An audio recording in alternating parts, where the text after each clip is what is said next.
మీ favourite serials ఇప్పుడు టీవీకి ముందే సన్ నెక్స్ట్ యాప్ లో మస్తుగా అందరికి ముందే చూడండి. ఇప్పుడు సన్ నెక్స్ట్ యాప్ ని డౌన్లోడ్ చేసి సబ్స్క్రైబ్ అవ్వండి. అత్తయ్య, టిఫిన్ చేద్రిగాని రండి. సత్య టిఫిన్ చేశాడా? చేయలేదు అత్తయ్య. వాణ్ణి కూడా పిలు. అదిగో అటు చూడోసారి వాడే వచ్చేస్తున్నాడు. రానా టిఫిన్ చేద్దాం. సరేమ్మా, రండి. పదండి.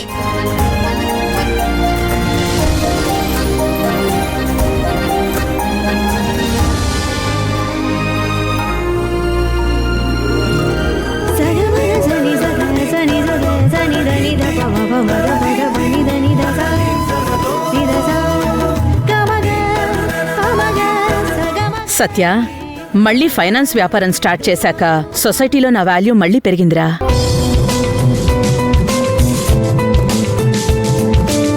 ఏమండి, మీరు పెయింటింగ్స్ అద్భుతంగా వేస్తారు కాబట్టి మిమ్మల్ని చిత్రకారులు అని పిలుస్తున్నాను.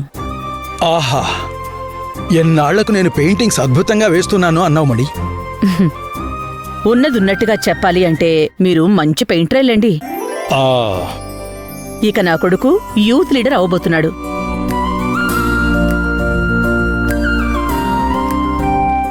ఈ కాకి పిల్లేమో ఏఎస్ఐ అనుకుంటుంటారు కదా, అలాగే ఈ మధ్య జనం నన్ను డబ్బులు వడ్డీలకిస్తుంటే ఏమంటున్నారో తెలుసా అండి?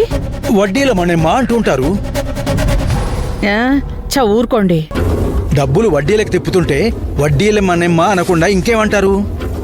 దేవతల్లో లక్ష్మీదేవి ఉంది కదా, సాక్షాత్తు లక్ష్మీదేవి అంటున్నారండి.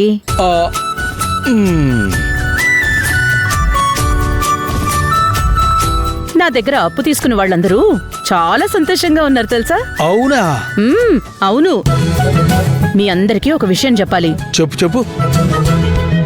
నా దగ్గర అప్పు తీసుకున్న వాళ్ళందరూ వాళ్ళ వాళ్ళ ఇళ్లలో దేవతల ఫోటోలు ఎలా పెట్టుకుంటున్నారో నా ఫోటో కూడా అలాగే పెట్టుకుంటున్నారు.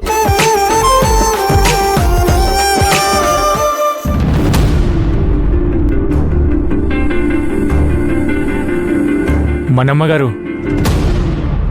నమస్కారం. అమ్మా నమస్కారం. డబ్బులు తీసుకెళ్ళడానికి ఇంటికి రమ్మని కబురు చేశారు. నిజంగా మీరు ప్రత్యక్షంగా కనిపిస్తున్న సాక్షాత్తు లక్ష్మీదేవమ్మ మీరు.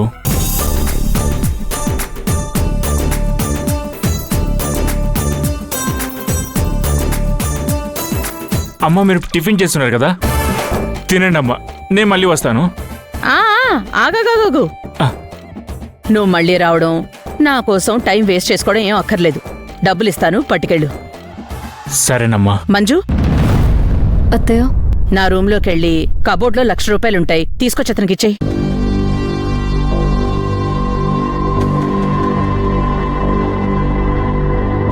ఏంటి అలా చూస్తున్నావు?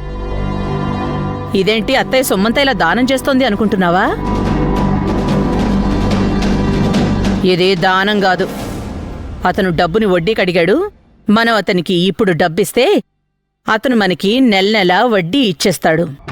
వడ్డీలకి డబ్బులిచ్చి బ్రతకాల్సిన అవసరం ఈవిడి గారికేంటో. ఏమయ్య అప్పారావు, నెల తప్పకుండా వడ్డీ ఇస్తావు కదా? నెల ఇంట్రెస్ట్ ఇంటికొచ్చి మరీ ఇచ్చేళ్తానమ్మా.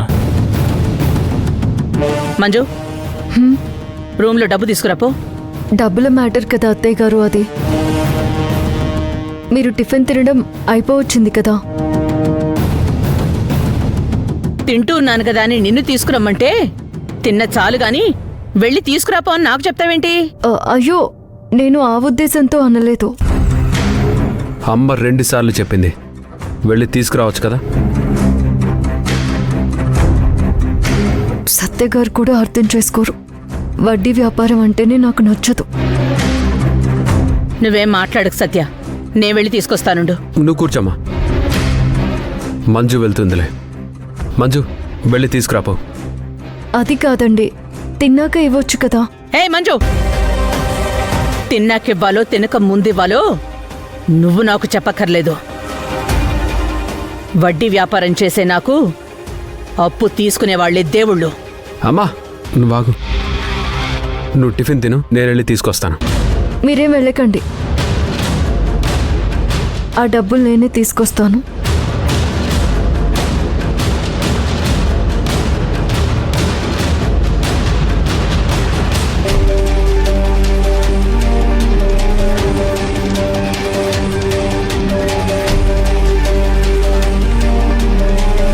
వడ్డీకిచ్చిన డబ్బంటే పాపపు సొమ్మనుకుంటున్నావు కదూ? ఈ పాపం కూడా నీ చేతే చేయించింది మనమ్మ. అయ్యో తినేసండ్రా. వద్దమ్మా ఇంక చాలు.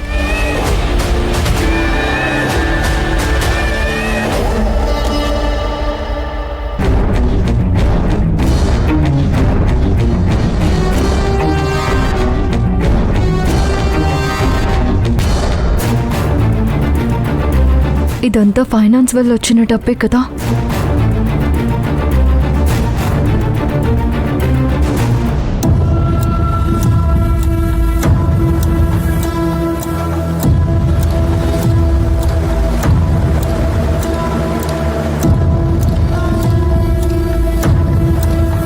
ఈ అత్త చేసే వ్యాపారంలో నీకు భాగం ఉంది మంజు.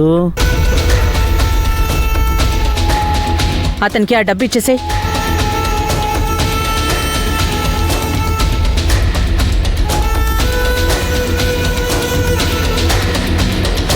అప్పారావు, ఒకసారి డబ్బు లెక్క పెట్టుకో. అయ్యయ్యో, లెక్క పెట్టుకోవడం ఏంటమ్మా? లెక్క పెట్టుకుంటే మిమ్మల్ని అవమానించినట్టే. పైగా కోడలి గారి చేతుల మీద ఇప్పించారు. సరే సరే, ప్రామిసరీ నోట్ తెచ్చావా? తెచ్చానమ్మా. మీ ముందే సంతకం పెట్టాలని సంతకం పెట్టకుండా తెచ్చానమ్మా. మంజు, అతనితో సంతకం పెట్టించు.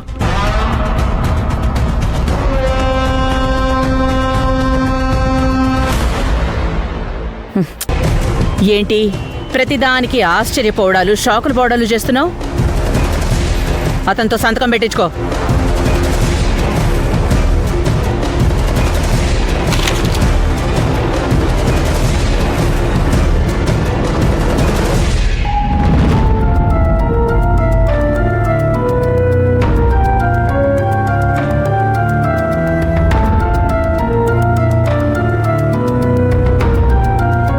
ఎరా అప్పారావు, అమ్మా. కోడలు చూపించిన చోట సంతకాలు పెట్టు. అలాగే అమ్మా. ఇప్పటి వరకు ఇతనికి మర్యాద ఇచ్చింది. క్యాష్ ఇవ్వగానే మనమ్మ గారి క్యారెక్టరే మారిపోయింది. ఏంటి మంజు, రాయించమంటే చూస్తావేంటి? సంతకం పెట్టించుకో. ఓ, అలాగే అత్తయ్య. ఇక్కడ సంతకం పెట్టండి.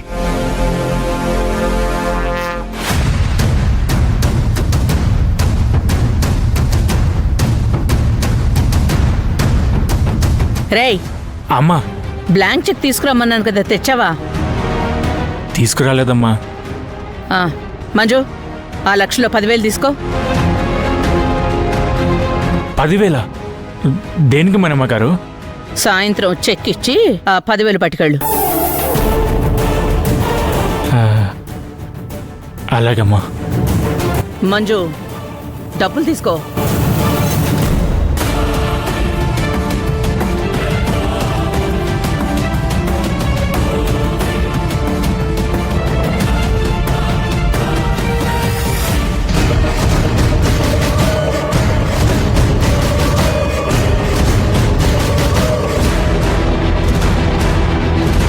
వెళ్ళొస్తానమ్మా.